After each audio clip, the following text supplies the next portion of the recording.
What's going on, guys? Sam Adams here, and welcome to another episode of Caffeinate. Today, for December the 18th of 2018. Now, for podcast listeners, this is going to be the standard kind of show. You probably won't even notice a difference. However, for those video viewers, you might notice that we have run into a problem, and we need to restart. So, before we dive further into that, I need to explain myself.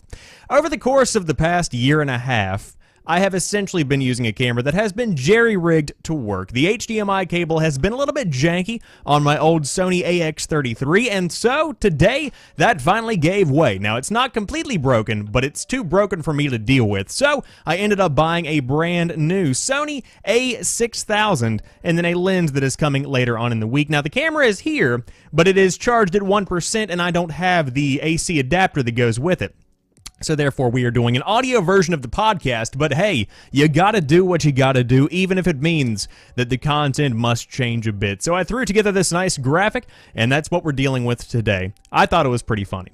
But for those that are brand new to the show, this is not the show focusing on tech issues related to me and those around me. This is a daily gaming news podcast where I bring you the hottest gaming news from around the industry and let you guys know what is going on in one tight, neat little package for you to enjoy on your daily basis.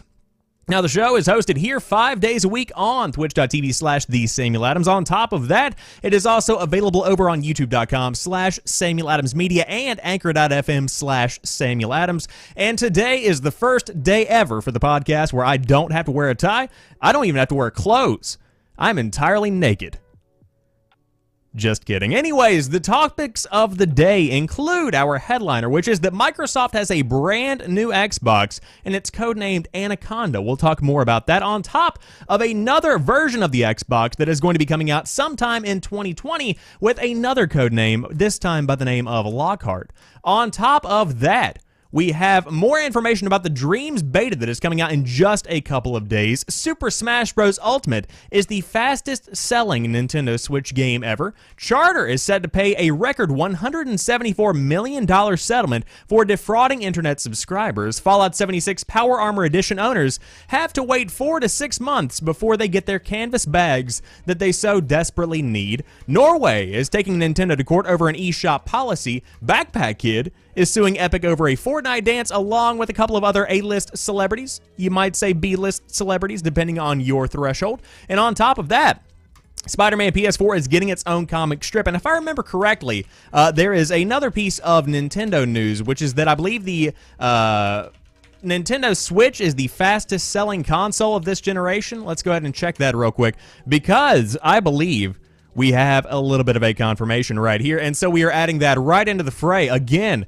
this is a podcast where you never know what's going to happen. The camera could break, you could have to make a graphic on the fly, and on top of that, you could be adding brand new stories in the middle of the show. You never know. It's always a good time. So, without further ado, let's go ahead and dive into it. Now, at this point, the video viewers may be asking, Sam, are you really going to leave this outline of you with the Windows has run into a problem and must restart little kind of graphic overview? You bet your ass I am, because I never get this opportunity. So, talking about the first topic of the day, Microsoft's next generation Xbox is codenamed Anaconda. 2 new consoles reportedly arriving in 2020. Microsoft is continuing its reptile-themed codenames for its Xbox consoles. The original Xbox One was codenamed Durango, and the Xbox One X took the arachnid-themed Scorpio codename. Now it appears the next generation Xbox, expected to arrive in 2020, is codenamed Anaconda. Windows Central first reported new codenames for Xbox over the weekend, and it reveals Microsoft is preparing to ship 2 new consoles as part of its overall Scarlet next-generation Xbox plans.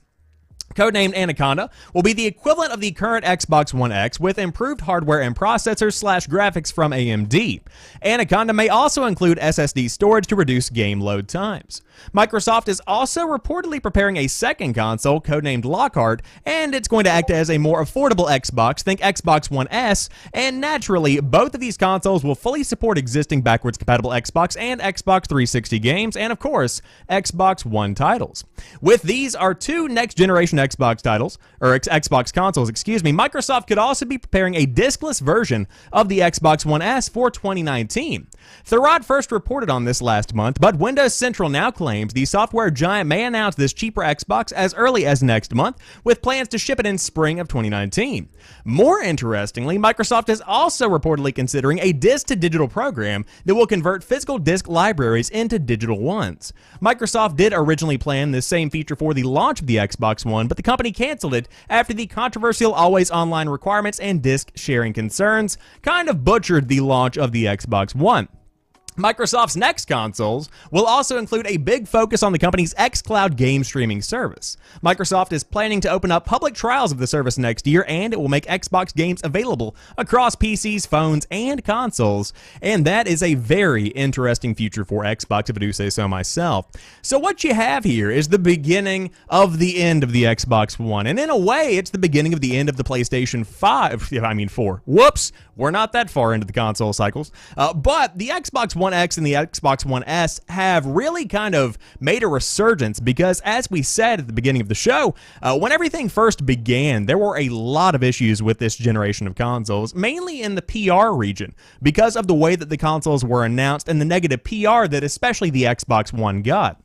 And so, now that we have kind of seen a resurgence in Xbox, reportedly having some of the best sales that they've seen in years in terms of console sales, you're beginning to look forward to the next generation of Xbox, and they're beginning to ask, how can we stop this from happening again? How can we stop a repeat of what happened with the Xbox One? And I think that these two new ideas are preparing the next generation of Xbox for a big success, because right now you have not only beefed up hardware, which is something that is required for every new console generation, you also have a new initiative, a new drive to come forward and kind of make games a unified source of entertainment across your PC, across your Xbox One, and across your phones, tablets, whatever you might have. That's a big part of where gaming is going in the future, and so that's a very interesting kind of a skew that they're taking here with the next generation of Xbox, and I truly do believe Microsoft is going to make a huge comeback, and Sony, they shouldn't be kicking their feet back just yet. There's a big potential chance for the next generation of Xbox to really come back strong.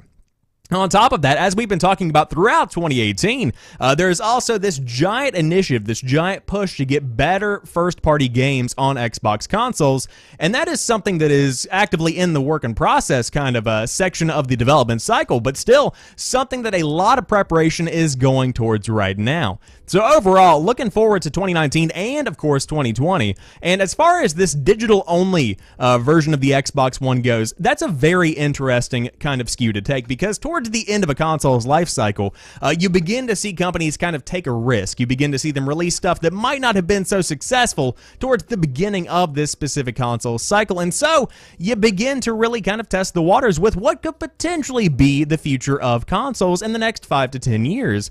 And with this digital-only console potentially cutting about $100 off the price tag of a regular Xbox One S or a regular Xbox One X, depending on how they go about doing this, could be a big seller, and one that a lot of people might bite on, especially if you have the, Game Pass and the games with gold kind of perks. There's a lot that can go into a cheaper console without having to really break the bank, and so that's a very exciting new generation of Xbox coming up, and on top of that, a very exciting future for the current generation of Xbox as well. But as we all know right now, PlayStation is still dominating in a huge way, so we'll see how this one goes over the course of the next few years, but right now, I'm not writing Xbox off. It very well could be a big deal coming forward. But moving on to the next story of the day, the Dreams beta release date has finally been announced, and it's sooner than you might think. Media Molecule has confirmed the Dreams beta for PS4 is finally launching this week, though the general public won't have access to it this year. After teasing the announcement yesterday, the Dreams Creator beta will launch on Wednesday, December the 19th, Media Molecule announced in a live stream today. The beta, which will not support the full game's PSVR functionality, runs through January the 21st, and anyone who has been following Media Molecule's newsletter should receive an invitation to it. The general public will not be able to sign up at the beta until after the new year, and invitations for the public will begin to go out the week of January the 8th. The beta does not come without some caveats. Those jumping into the creator beta will be asked to sign a confidentiality agreement with Media Molecule, noting that this is the first time they're really giving access to the game's tools to the public as a reason for that. Additionally, the beta will be available in these regions: the US, Canada, Europe, the Middle East, and Africa, as well as Australia. Users must be 18 years of age and older for the beta, but they do not need a PlayStation Plus subscription to sign into it. Only a connection to the PlayStation Network is required. Of course, Dreams was originally announced way back in 2015 at E3, with a beta announced at Sony's Paris Games Week keynote that year, and the beta came in 2016. However, in December of 2016, Media Molecule stated Dreams would be delayed into 2017. Here we are at the end of 2018, and now we finally get a real beta for those that have been following. And so IGN recently saw Dreams and discussed how much impact the audio has on the game, just as much as the visuals, saying that, hey, we're promoting this other article that we wrote in the middle of this one that's completely and totally irrelevant, but it might get your clicks, so we're going to put it in there anyways. That's not what it actually says, but you know. Anyways, Dreams is finally getting a beta, and so for those that have been adamantly waiting for the release of this new beta to dig their hands into Media Molecule's biggest creation yet, now you finally have the opportunity to do so, assuming that you are subscribed to the newsletter. And for those that don't know what Dreams is, incredibly strange game. The best way that I can describe it is it's essentially a canvas for you to do whatever you really want in. Now, I believe they added a little bit more of a structure to the game as compared to the first time that I really saw anything about it. But at its core, it is allowing you to create whatever you want. You pretty much go in and you make this world, and you flesh out whatever you really want to create. And it's very free in that way. It's not something that is, in a way, kind of like something like Tearaway, where you do have this structured kind of one, shoe fits every foot kind of thing. That's not a saying, but it is now. It's one of those ones where you can really dig in and create something unique, and it's something that is very cool, and definitely, when it comes to PSVR, one that you should keep your eye on. Now, the question is, will it actually take? Because tons of money has been poured into this project over the years, and a lot of people have been saying for a long time now that if this game is not successful, you're going to begin to see the end of Media Molecule. It very well could be the final project they work on if the game doesn't sell well. And to be quite honest with you, when it comes down to all of these big, I guess, thought-provoking, artistic-style games, they tend to be a little bit, not as good when it comes to sales as compared to other big titles that are coming out for the first-party lineup for Sony and also for Xbox for that matter. But I suppose time will tell. Right now, tomorrow, you can dive into the Dreams beta if you do get an access to that via your email. So check your email inbox if you did want to see what it does entail. But I know a lot of people are going to be very excited to dig their teeth into what Dreams does have to offer. However, moving on to the next story of the day, Super Smash Bros. Ultimate is the fastest-selling Nintendo Switch game. Nintendo sold more than 3 million copies of its popular brawler Super Smash Bros. Ultimate in the United States in its first 11 days of availability, the company announced on Tuesday. The company also noted that the Nintendo Switch has become the fastest-selling video game system of this hardware generation, accounting for the first 21 months of sales in the United States. Nintendo said that since the system's launch in March of 2017 to November of 2018, Nintendo sold more than 8.7 million units. Those hardware sales figures don't account for the release of Super Smash Bros. Ultimate, which the company has been betting on to help accelerate the sales of its console. Super Smash Bros. Ultimate, which hit stores on December the 7th, is now the fastest-selling Nintendo Switch game of all time, as well as the fastest-selling game in the Super Smash Bros. Series, which I believe we talked about yesterday. Quote, "We are thrilled to see such a strong reaction from consumers in the second holiday season for Nintendo Switch," said Doug Bowser. Ha! That's a good last name to have for a employee of Nintendo. Nintendo of America's Senior Vice President of Sales and Marketing. "We are looking forward to delivering more excitement and smiles to our fans in the coming year and beyond." About 1.2 million copies of the game were sold in Japan, and it took a top spot in UK sales charts on launch week, though it dropped to the number 4 spot a week later. Nintendo also released a batch of other US sales figures alongside the release, which are as follows, and I find this stuff very interesting. Number 1, Nintendo hardware unit and dollar sales for 2018 are at their highest annual totals since 2011. Nintendo eShop sales have grown 105% over 2017. Evergreen Nintendo Switch games have set new milestones, with The Legend of Zelda Breath of the Wild and Mario Kart 8 Deluxe selling over 4 million and 5 million units respectively. Super Mario Odyssey has sold over 4.7 million units as well, and in addition to the fast-selling Super Smash Bros. Ultimate game, other recently released games that continue to make a splash include include Pokemon Let's Go Pikachu and Pokemon Let's Go Eevee, which together sold 2 million units, and of course, Super Mario Party at 1.4. Which has been pretty good. And of course, if you were curious about the stocks, which I know that so many of you are curious about the stocks, they closed at $34.72 a share on Monday. And so, Nintendo is absolutely killing it when it comes to hardware sales, when it comes to the software that's coming out for the hardware. They're doing amazing across the board. You're doing amazing, sweetie. And by sweetie, I mean Reggie Fils-Aimé. But legitimately, I am very impressed with where Nintendo has come over the course of the past few years. From the Wii U generation to the Nintendo Switch generation, it's not even the same company. I mean, from number one, releasing a lot of high-quality games that have been either ported from the Wii U or completely new ideas, the Nintendo Switch lineup is one of the best that I have ever seen for any console, without a doubt. Now, on top of that, they have also limited that creator program that they had introduced a couple of years back, and so essentially, more and more people can talk more about Nintendo games and show off the games, and in general have a better kind of way to share information about what is coming out and kind of create a community more around the Nintendo Switch lineup. And so all of these things are contributing in a big way to sales, but in general, Nintendo has made a huge comeback over the course of the past few years, and I never miss the opportunity to remind everybody that just a few years ago, there were big names in the industry suggesting that Nintendo sold out and released a Mario on Xbox and PlayStation. That is what we were talking about just a couple of years back. That is absolutely insane when you think about where we are right now in 2018. So with all that being said, Nintendo is doing very well. Super Smash Bros. Ultimate is doing very, very well. And in general, congratulations to Nintendo for continuing the trend of being amazing in general. But moving on to the next story of the day. Charter, an internet provider here in the States, is to pay a record $174 million settlement for defrauding internet subscribers. It's the largest consumer payout by an ISP, an internet service provider, otherwise known as, in U.S. history. That's a lot of cash. Charter Communications has agreed to a consumer fraud settlement that will see the company issue $62.5 million in direct refunds to customers in New York, the state's attorney general announced today. It is the largest payout to consumers by an ISP in U.S. history and only about a third of the total amount of the settlement at large. New York's attorney general filed a lawsuit against Charter in February of 2017, alleging the company outright lied about internet speeds. The lawsuit described it as a scheme in which Charter, which initially operated as Time Warner Cable and later under the company's Spectrum brand, failed to deliver the kinds of internet speeds as it advertised. Spectrum Time Warner Cable failed to deliver on the promise by leasing to a large number of its subscribers older generation modems and wireless or Wi-Fi routers that it knew were incapable of achieving the promised internet speeds, the lawsuit stated. The lawsuit has now been settled, with Charter on the hook for $174.2 million for defrauding internet subscribers.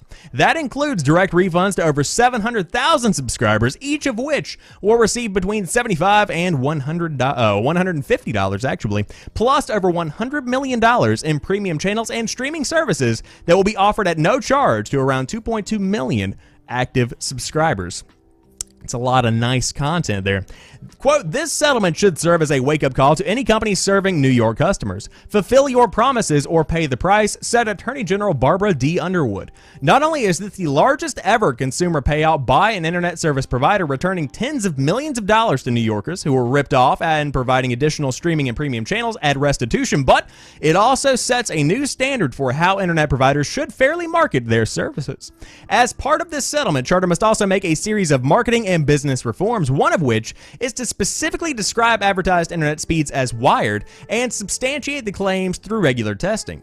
Perhaps more importantly, it must also ensure subscribers have the necessary equipment to reach the advertised speeds under typical network conditions. And according to the Attorney General, Charter has already distributed over $6 million in refunds to date for inadequate modems separate from this settlement. Those subscribers are not eligible for a further payment. And so I wanted to talk about this on today's show because, quite frankly, they need to be held accountable. When it comes to modern day, the internet is just about as big a necessity as electricity. If you don't have the internet, especially if you are in college or something along those lines, you really are at a huge disadvantage. And on top of that, many jobs today require some kind of internet connection, especially in a world where there are a lot of jobs that are, quite frankly, online. And whenever you are talking about somebody even throttling or even, misleading any consumer, that's just quite frankly wrong, and it's good to see when people get their just desserts. And so, if you are a consumer of Charter, keep your eyes out. You could be getting some kind of contact over the next few days to make some money if you do happen to live in New York.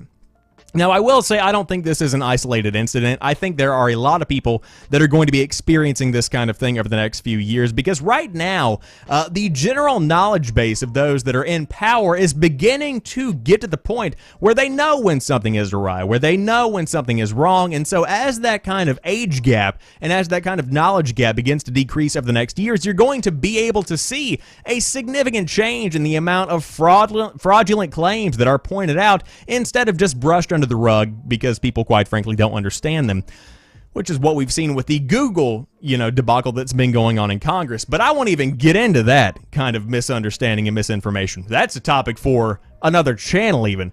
Wow. However, when it comes down to it, this story specifically, if you do have Charter, you could be getting a big chunk of, I believe, actually $62.5 million, and you could get some free channels as well.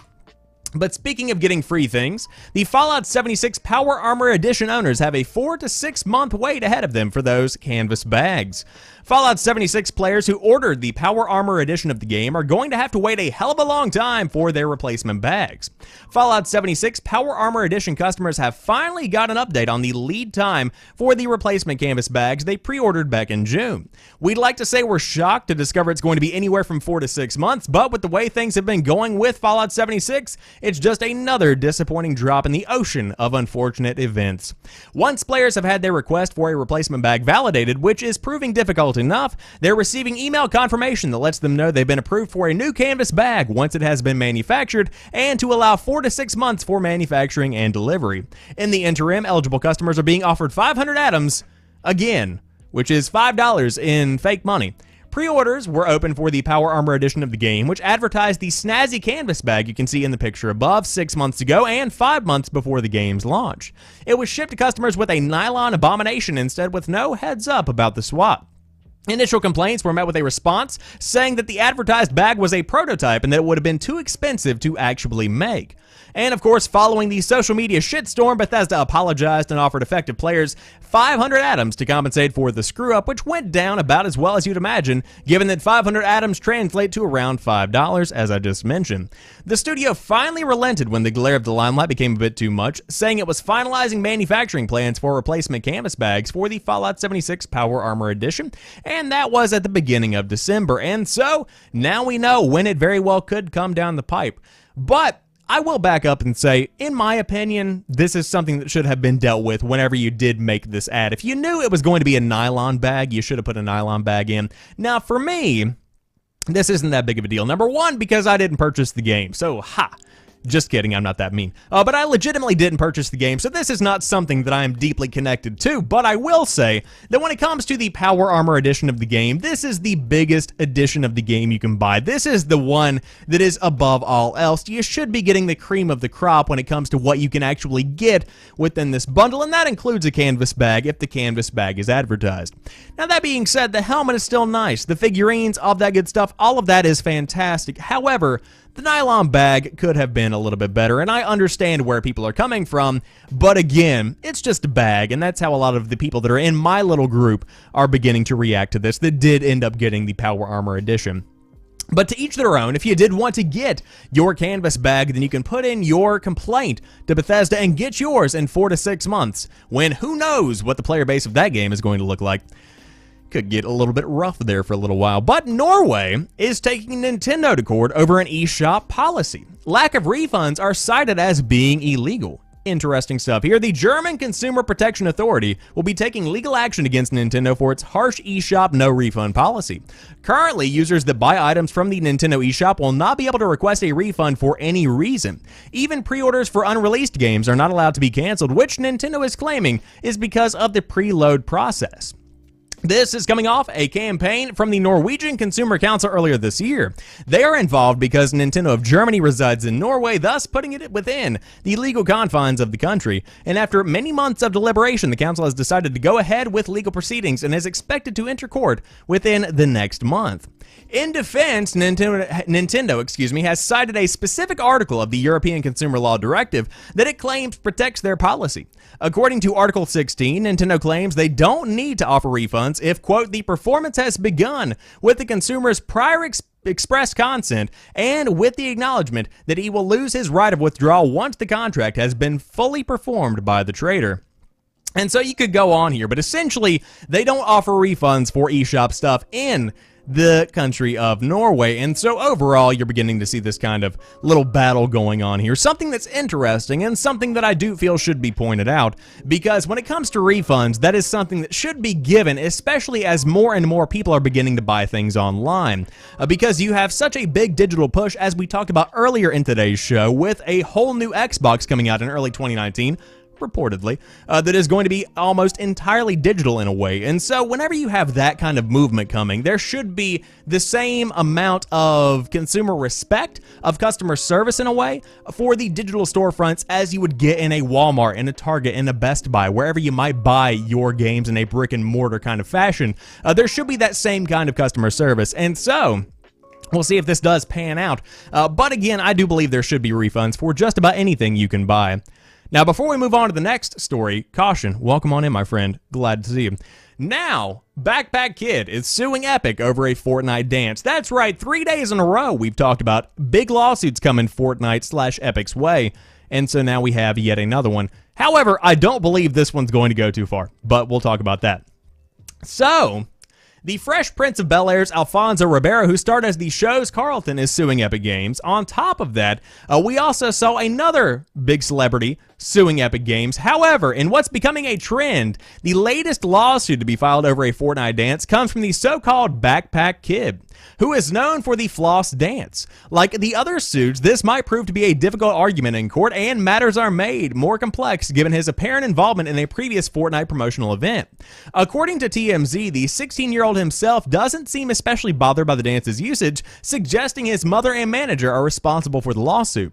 In the meantime, Fortnite updates and events aren't slowing down. The original story follows, as we just said, but this boy's mother sees a big opportunity to make a quick buck off of Epic Games, and that, quite frankly, is kind of gross. However, I can't say that I would, go one way or the other if I were in the same kind of position, because they're making a lot of money off of a dance that her child originally did himself. And so it's worth having a shot. If you go ahead and just, you're not going to win if you don't try kind of mentality, then you might actually get something with this. But again, it doesn't look like anything is going to come of this. Now, the other one, Alfonso Ribeiro, he could actually have a chance because, number one, a much more notable individual. And on top of that, that dance has been around for a very long time and is very notable. But even he is in the process of copywriting the entire dance itself. And so will it actually pan out to be something that does end up getting him some royalties or perhaps change the dance within the game? That's yet to be seen. I personally don't believe it will happen. But I'll keep you guys updated right here on Caffeinate when we do know more. However, moving on to the next story of the day, SpiderMan PS4 is getting its own Marvel comic. That's right, the brand new Insomniac game that swept the world of PlayStation by storm is now getting its own comic in the comic universe. Marvel's Spider-Man for the PS4 is getting its own Marvel comic due out in March of 2019. Marvel's Spider-Man City at War #1 looks to follow the plot of the game, taking place 8 years after Spider-Man gains his powers. It centers on Peter Parker putting the crime kingpin Wilson Fisk in prison and dealing with the repercussions of this action, like Mr. Negative rising to fill the vacuum of power. Credit is going to Marvel, Clayton Crane, for this beautiful cover for the first edition of City at War. I love the look of the Spider-Man outfit. Of course, the original, work for the Insomniac Games entry for Marvel Spider-Man, that has a completely and totally unique suit that has never been seen before in the Marvel Universe. Fun fact for you there, and it looks very, very good on the cover of that comic. But City at War will also include new story moments not seen in the game, as well as bonus behind-the-scenes content. It will be the first of 6 issues and the first in a series of new stories from what Marvel is calling its Gamerverse, a pretty big foray into the world of gaming. While creating the game, the writing team's goal was to pay homage to Spider-Man's rich history while also shaking things up to keep players on the edge of their seats, said Bill Roseman, Executive Creative Director of Marvel Games. Now we're thrilled to see our game's original story swing full circle and come to life in the pages of this all-new comic book series in the mighty Marvel manner. City at War is written by Dennis Hopeless, Jean Grey, Amazing Spider-Man, with art by Michelle Bandini, X-Men Gold, What If, and Thor, as she has been known by, and cover by Clayton Crane, known for Ghost Rider and X-Force, and variant covers by David Nakayama and Gerardo Sandoval. I'm killing it with names today, and 80 Granov. Yeah, baby, let's go. But for more on that, you can follow over at IGN, or you can always follow the official Spider-Man Twitter account over there on, you guessed it, Twitter. But again, awesome to see that this kind of thing is happening, because I love the Spider-Man game coming out this year from Insomniac. It is one of the best games of the year. Big, huge fan of this one. If you haven't played it, I would totally recommend getting your hands on Spider-Man if you ever have the opportunity to do so. Very fun game, very fun combat, in a way a lot like the Batman Arkham games, but it definitely does have its own kind of flair that does give it a unique vibe, and I loved all of the time that I spent with that. One of the few games on PS4 that I have platinumed, and I do plan on going back and finishing the DLC, as it does wrap up this week with the final entry in the City That Never Sleeps DLC lineup. So I'll probably pick that up towards the beginning of the year and maybe grind my way through that in the beginning of January. Now in the chat, Caution says, Xbox boy for life. Listen, come back to me when you got Spider-Man, then we'll talk, because that's not happening, and you're going to be over there playing Halo the Master Chief Collection for the remainder of the console's life cycle. Oh, I'm sorry. You can play Sea of Thieves. Just kidding. I love Xbox. I love PlayStation. All that stuff is fine. It just depends on what you're into. However, that wraps up today's episode of Caffeinate. Again, I apologize for the strange camera and all of that issue that I've been having. Again, I have the camera sitting next to me charging. I just can't wait for it to actually get here so that I can have the full setup with the, AC adapter and all of that good stuff, because it's going to look very crisp, very clean, and the lens is going to be beautiful. Big upgrade. But the other camera that I was using, again, the HDMI cable, kind of finally stopped working after a long time, and it's not just the cable, which is incredibly crushing. However, again, I appreciate you guys bearing with me while I have the issues, but it's been a fantastic episode. You guys have a good one, and you can always come back to twitch.tv/TheSamuelAdams every single weeknight at 7 p.m. roughly Eastern Time if you did want to catch the hottest gaming news of the day, or subscribe to the YouTube channel. I almost made it through. YouTube.com/SamuelAdamsMedia, or even over on Anchor.fm/SamuelAdams. But we will talk to you tomorrow. Have a fantastic night, and peace.